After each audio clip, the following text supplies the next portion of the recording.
Good morning, everyone, my sourdough starters. Today I'm going to show you how to make a double batch of the recipe, the no knead recipe that I posted before. What we're going to want to do is start with all your ingredients so you're just ready to go. We're going to go through all the phases together, so don't worry, I'll be with you every step of the way. This is a great way to just make 2 loaves at one time. You can keep one for yourselves, give one to a friend, or you can make a massive loaf, or you can break it out into 4 small loaves and try to make bread bowls. It's a really versatile dough, so let's get started. You want to start with 5 cups of bread flour right here. I have 2 cups of whole wheat flour. I have 4 teaspoons of salt, finely ground, but you can use coarse salt if you want. I have some oil here for the bowl for later, 3 cups of warm water, and some beautiful bubbly starter. You can tell it just started to go back down by the edge. If it was totally peaked, it would kind of have a curve up. So you can tell it's just starting to come back down. And of course, your starter food to replenish once you use your starter. So we're gonna start with the autolyse phase, which is where you mix the flour and water, and I'm gonna throw the starter in because that's how I do. And you just let it sit for about 30-45 minutes so all the flour and water can get together, all the water can absorb in, and it'll start to develop the gluten and make the dough a lot easier to work with. Pour in our 5 cups of bread flour, the 2 cups of whole wheat,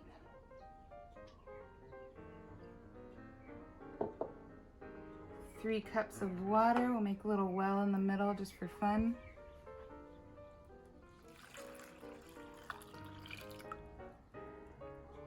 And you want to do about 1/2 cup of your starter. Look at that guy. Such good stuff. I'm just gonna do a heaping 1/2 cup there. And as always, of course, we washed our hands. All right. So with this, you can either mix it by hand or you can use a wooden spoon, and you just want to mix everything in, make sure all the flour is incorporated.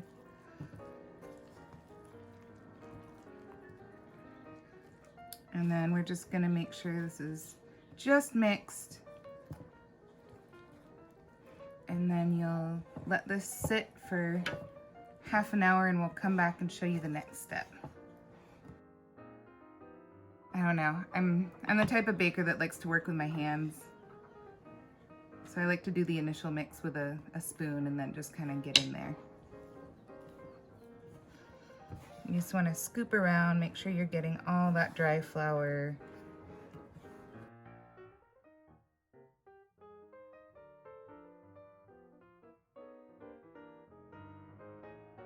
Best way to get this off, just make a ring, pull it off.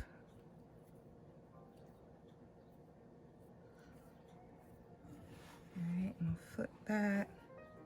Just making sure all that flour at the bottom of the bowl is getting into the dough.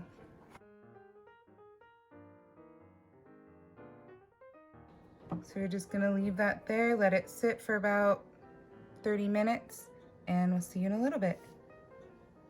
During the autolyse phase, you wanna make sure your dough is covered so it doesn't dry out too much. So you just take a cloth and cover it. You can use saran wrap.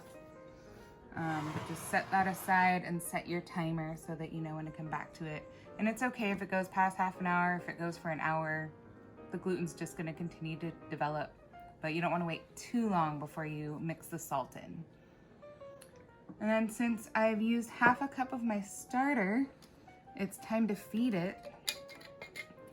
You're gonna take whatever leftover you have. I have a little bit too much in here to feed it, so I'm putting it in my discard jar that I keep in the refrigerator, And you can just throw this in to make pancakes or muffins or crackers. I see some people on the page have been making crackers, which is awesome. So you just want to leave the bottom of it covered. And then I'm feeding it a mix of about half a cup of bread flour and a tablespoon or so of rye flour, just to give it a little something else to chew on. And about half a cup of water. You want it to be kind of like a thick paste texture, but play with it. Some starters like to be a little bit thinner. I feel like this one likes a bit of a thicker blend. I fed this at 11 last night and it's a little after 8 now, so it took 8-9 hours for it to be peaked. I really like to either start mixing my dough in the morning so it can sit around all day and be baked at night, or mixing it at night and letting it sit in the fridge overnight. So I didn't use all the water, but that's a really good texture. So we're just gonna leave it like that. And then we'll update the time on the lid with my dry erase marker so I know what time I fed it, and we'll see you in a little bit. So it's actually been about an hour since I let it auto-lease. Like I said, it's pretty forgiving. You're just giving time for the gluten to develop. So it's time to add our salt. So see, it's so nice. It's not all sticky like it was when we first mixed it. So again, I'm adding about 4 teaspoons of salt. And I like to add, you know, about a tablespoon of water just to help break that salt down as you add it in. And then just by hand, you just kind of squish it in until it feels all incorporated.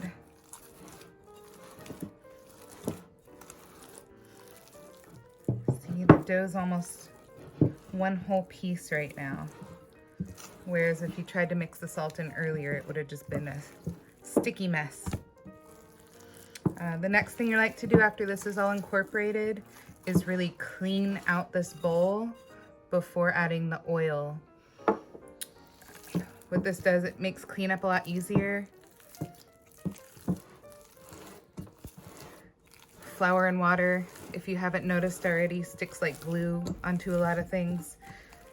So you just want to clean anything that you use in that initial mixture right away. All right, really doesn't need to take too long. Once you feel like it's pretty well incorporated, you're just gonna clean out your bowl. I'll just put this dough in another bowl temporarily, clean out this one, and oil it. Leave it in there, and we'll see you in a little bit for the stretch and folds.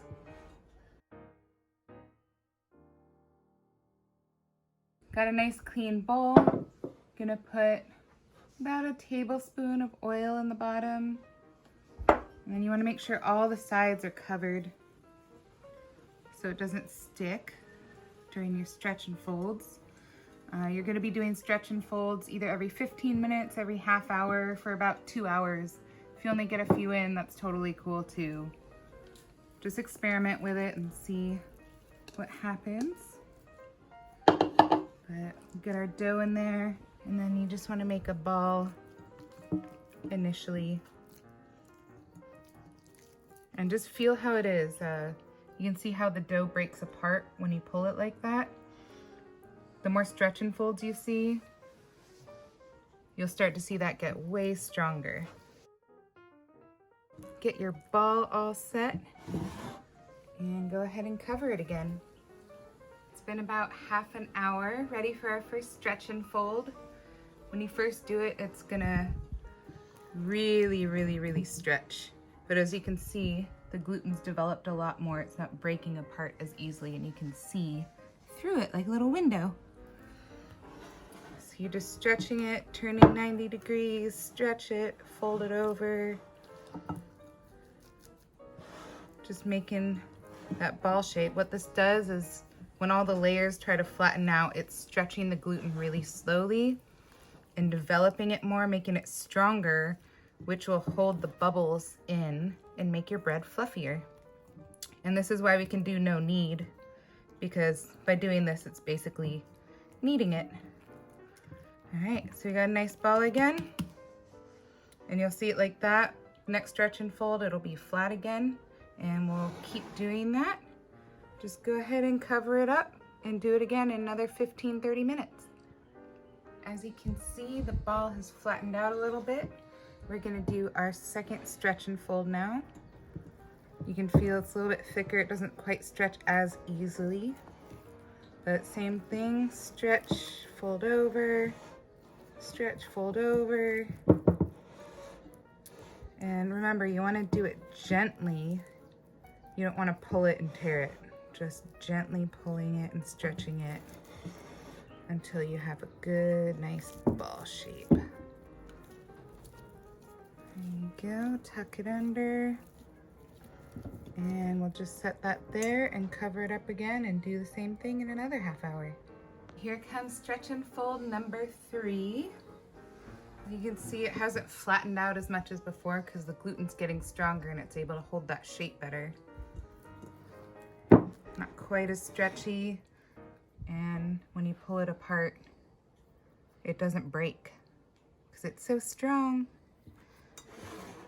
All right, so you're just making that ball shape again. You guys get the gist of this. It's just getting harder to make that, to do more stretch and folds because it's so strong. It's gonna be a beautiful, beautiful bread. So I feel like that's pretty good to go into the bulk fermentation, which is where we're gonna leave it for 4 to 6 hours, depending on your schedule and the bread. You want it to about double in size. You want it to be where you poke it in and it doesn't really bounce back all the way. And that's how you can test it. I'll show you when it's ready. And you just cover it up and we'll see you after this has fermented all the way. Let's check on our dough and see how it is. We're gonna do something called the poke test. Ooh, it's risen beautifully. So you want your dough, when you poke it, it doesn't come all the way back out and it doesn't stay all the way in. When you poke it, it comes partially back out, but there's still a divot in there. So this dough is ready to go. What I like to do for easy cleanup, instead of messing up the whole table, I use a cookie sheet and a cutting board to shape my dough on. The reason we have 2 different surfaces is one's gonna be lightly floured and the other one isn't gonna have any flour on it. So first surface, it's nice to use something where you can lightly flour it, like a strainer.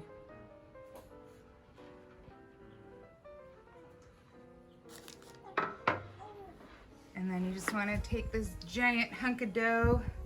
You can see that beautiful crumb on the bottom. And just gently let it fall out of the bowl. You can hear my assistant in the background. All right. And like I said, this is a double batch. I just use this tool that you can find at any paint store. So we have our dough on the lightly floured surface. Like I said, this is a double batch. So we're gonna split it in half. You can use a sharp knife as well, but I love using something like this to just separate it.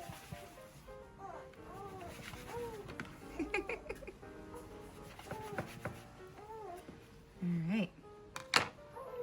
We're gonna shape our dough. First things first, you want to get your shaping tool ready. One thing you can do is, if you're a pro like me, you can use a banneton basket. You can get these on Amazon. And you just want to heavily flour all the sides of it to make sure that your shaped dough doesn't stick to it. This is what you're going to put straight onto either your parchment paper or straight into your pan to be cooked. after this next phase. Or you can use a tea towel, which is just a thin kitchen towel. Put it in a bowl and then generously flour all the sides of that.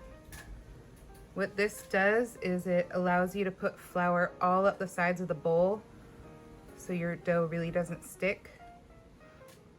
If you just flour a bowl, all the flour is gonna slide to the bottom and it's gonna get stuck up on the sides. All right, so we have these, we'll set aside and we'll start the shaping. So we have our 2 loaves right here. You're just gonna gently pull them together, kind of grab either side. You wanna fold it over. You're gonna take out the sides. Again, be gentle with it. And there's a ton of different ways to shape dough. Go on YouTube and you can see a ton of different ways. Just do what works best for you. It's getting pretty tight. All right, and after that, you want to put it on the non-floured surface and catching a little bit of dough down here, you pulling the ball towards yourself. This is creating surface tension, which will help with your oven spring, how much it expands in the oven.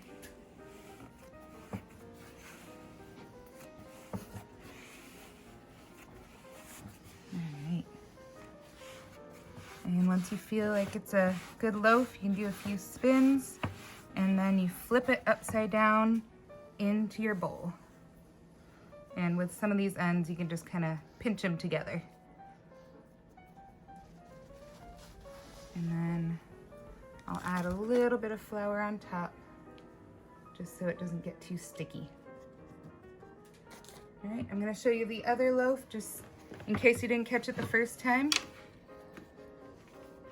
You know, you fold everything over. There you go, snug as a bug in a rug.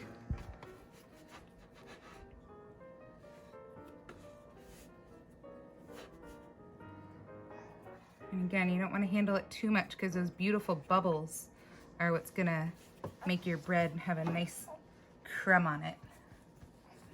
And going back, pulling it towards you again. You kind of see the top too. It just gets a little bit tighter up there.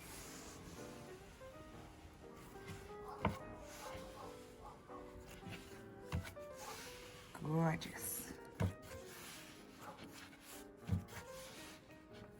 right, it's looking like a loaf. And again, we'll put that upside down in your basket.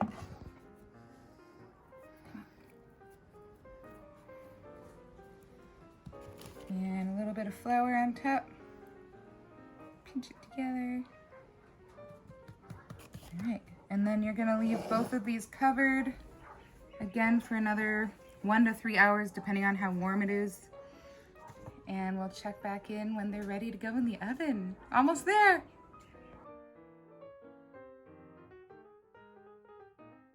Next part is my favorite. After playing with your bread and stretching and folding and all that all day long, you finally get to score it. There's all kinds of fancy tools. My favorite is just a plain old stainless steel blade, super thin blade. It's a really great tool to use. Just make sure you're confident when you score your bread and be very, very, very careful with it. We're gonna take our bread that we have let rise in our tea towel. It's risen nicely. Nice and jiggly. And you're just gonna dump that right onto a piece of parchment paper or straight into your pan, whichever you prefer. Just be really careful. Kind of rub some of that flour in. And we're just gonna do a real simple one, and then for the next loaf, I'll show you a more complicated scoring. You want to do a 45-degree angle and just do a pretty deep, 1/4 to 1/2 inch score, nice and deep, so that it can rise up and get a really good oven spring. The oven spring is just that first half hour that you cook your bread in with a top on it. Our pan is all preheated in the oven. We're just gonna pull this out. A little hack I learned was that if your bread tends to burn on the bottom, since I have not the best stove, you can put a cookie sheet under to prevent it from burning. You just grab the sides of the parchment, carefully drop it in your pan, throw the lid on top, and put it back in. My oven's at 450 degrees. And we'll do that for half an hour and I'll show you the oven spring. It's been a half hour. It's time to check out our oven spring. We're just gonna remove the lid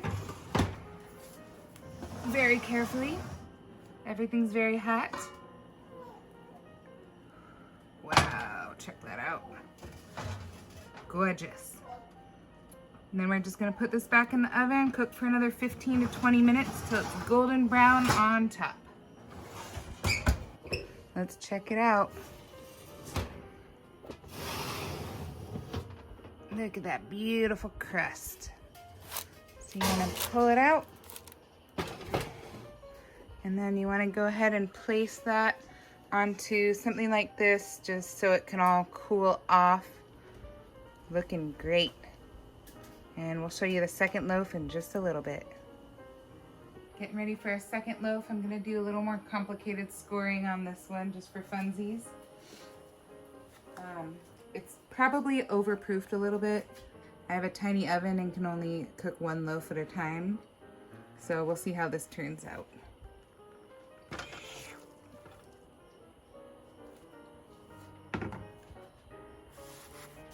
All right, and for a more uniform look on top, sometimes I'll spread a little bit more flour just to make sure it's kind of the same color all over. And then you can just spread that around with your hand. So I'm going to do a little bit of a wheat pattern. Just some down slashes. And then down the other way. And then you want to do a couple big scores to kind of preserve that design. And just do one that way. So just making sure they're deep enough.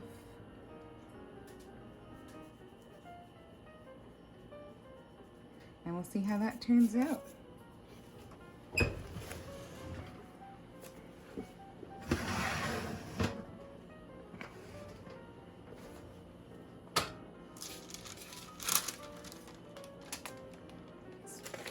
Pop that in, don't burn your hands. Throw that cover on, and we'll check it again in a half hour. All right, time to check the oven spring on this fancy loaf.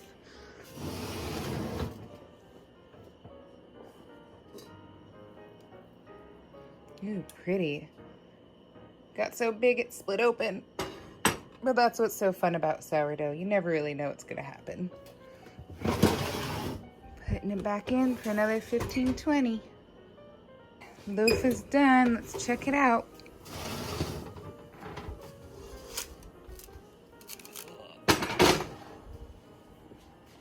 All right. It's not the prettiest thing in the world, but it'll be delicious.